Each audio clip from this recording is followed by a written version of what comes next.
İranın Ali Milli Təhlükəsizlik Şurasının katibi Əli Laricaninin ölümünün təsdiqlənməsindən sonra İsrailin baş naziri Benyamin Netanyahunun keçmiş xarici media sözçüsü David Case'in paylaşımı diqqət çəkib.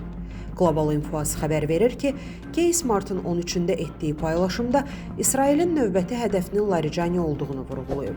O, Laricaninin fotosundakı naməlum şəxsə diqqət çəkib. Stat: Növbədə Laricani var. Hardan bilirəm? Çünki fotoda qırmızı haşiyəyə alınmış bu şəxs bizim ən yaxşı agentlərimizdən olan Haba Baturdur. O həm də mənim ən yaxın dostumdur. Müçtəbanın ölümü və Laricani ilə bağlı çox maraqlı bir həftə olacaq deyə Case qeyd edib. O, Haba Baturu İsrailin İrandakı ən yaxşı agenti adlandırıb. Case'in iddiasından belə çıxır ki, İsrail Əli Xamneyi və digər İran rəsmilərinə qarşı əməliyyatda fotodakı casusun verdiyi məlumatlardan istifadə edib. Statın sonu. Qeyd edək ki, David Case Netanyahunun ən mübahisəli adamlarından hesab edilir. O, fəaliyyəti dövründə İsrail hökumətinin İran xalqı ilə yaxınlaşması, onlarla həmrəylik qurması və birbaşa ictimaiyyətə müraciət etməsi üçün təşəbbüs göstərib. Hələ ki, İrandan Case'in iddialarına reaksiya gəlməyib.